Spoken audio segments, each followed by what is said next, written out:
पति पत्नी की इमोशनल कहानी। हमेशा हर सिचुएशन में शांत से हैंडल करने वाली पत्नी भी इस बार अपनी अशांत हो उठेगी। उसने अपनी चप्पल ही निकाल कर पति की ओर दे फेंकी। चप्पल पति के बालों को छूते हुए निकल गई। ये किस्सा यहीं पर खत्म हो सकता था, मगर पति ने इसे अपनी मर्दानगी का विषय बना लिया और बात बंद से बेहतर होती चली गई। रिश्तेदारों ने भी आग में घी का काम किया। किसी ने कहा, औरत अपने पति के चप्पल से मार सकती है, वह ना ही वफादार हो सकती है और ना ही पतिव्रता। ऐसी औरत परिवार ही नहीं पूरे समाज पर कलंक की तरह है। बीवी के पक्ष वाले कहाँ पीछे रहने वाले थे। किसी ने कहा, 21वीं सदी में भी जो स्त्री के साथ मारपीट करते उन्हें तो जेल भेज देना चाहिए। तो कोई कहता, जरूर उसको कोई और पसंद आ गई होगी, इसीलिए अब पत्नी से मारपीट करने लगा। बात कोर्ट तक पहुंच गई। दोनों पक्षों ने एक दूसरे के खिलाफ केस फाइल कर दिया। पति ने चरित्रहीन होने का, पत्नी ने दहेज और शारीरिक उत्पीड़न का आरोप लगाया। 2 वर्षों से अधिक समय के लिए केस चल रहा था। इन 2 वर्षों के दौरान दोनों पति पत्नी अलग अलग रह रहे थे। इन दोनों वर्षों के दौरान दोनों पक्षों के समर्थकों की संख्या कम हो गई थी।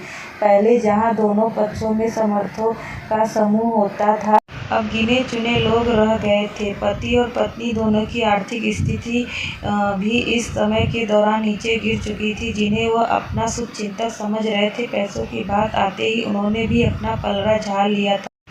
अगर कोई देने को राजी भी होता तो मोटे ब्याज की शर्त पर। आखिरकार वही हुआ जो सब चाहते थे, डाइवोर्स। हर कोई खुश था, दोनों पक्षों के रिश्तेदार, उनके माता पिता और दोनों के वकील।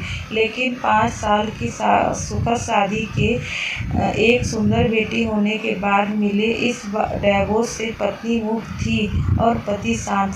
शायद ये इत्तेफाक ही था कि इस खुशी को मनाने के लिए दोनों पक्ष के लोग एक ही चाय की टपरी पे बैठे आमने सामने। इत्तेफाक इसीलिए क्योंकि ज़्यादातर लोग एक दूसरे के विरोध पक्ष के सपोर्ट कर रहे थे, एक दूसरे को अच्छे से जानते भी नहीं थे। पति पत्नी भी इन सभी से दूर एक दूसरे के सामने मेज पर बैठे।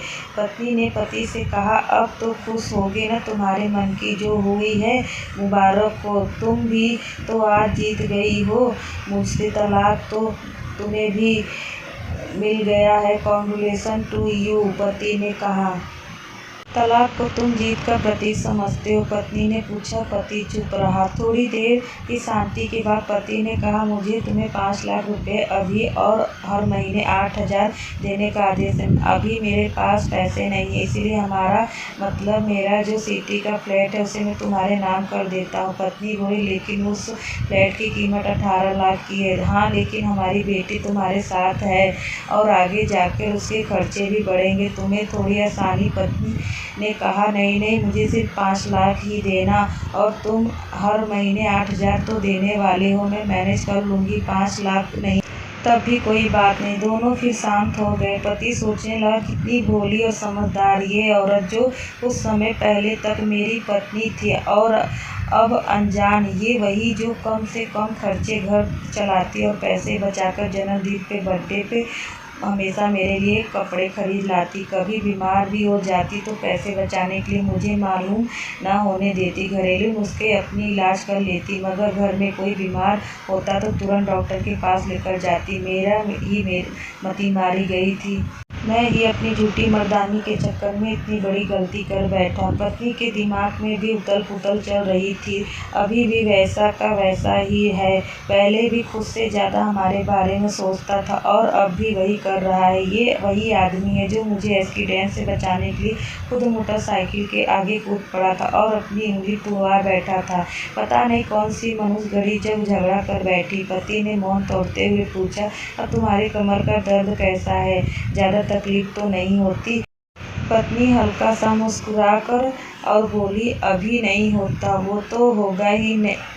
तुम योगा या कसरत भी तो नहीं करती हो। अब किसी गायनोकोलॉजिस्ट को जरूर दिखा देना। पति ने कहा, तुम बताओ तुम्हारा अस्थमा कैसा है, अब भी दौड़े पड़ते? पत्नी ने पूछा। हाँ पड़ते हैं, पहले से ज्यादा, क्योंकि अक्सर इनहेलर भूल जाया करता हूँ, याद दिलाने के लिए तुम जो नहीं हो। अब पति बोला। पत्नी के आंखों में आंसू भर गए। वह बोली, तुम्हें मेरे चरित्र पर सवाल नहीं उठाने चाहिए थे तो ये परिस्थिति नहीं आती। नहीं, हाँ मैं जानता हूँ तुम बहुत अच्छी हो, मुझसे गलती हो गई, बहुत बड़ी गलती, मैं लोगों के बहकावे में आ गया था। पति बोला। गलत था और इस बात का मुझे भी पछतावा हुआ। पत्नी ने कहा। पति कुछ कहना चाह रहा था लेकिन हिचकिचा रहा था।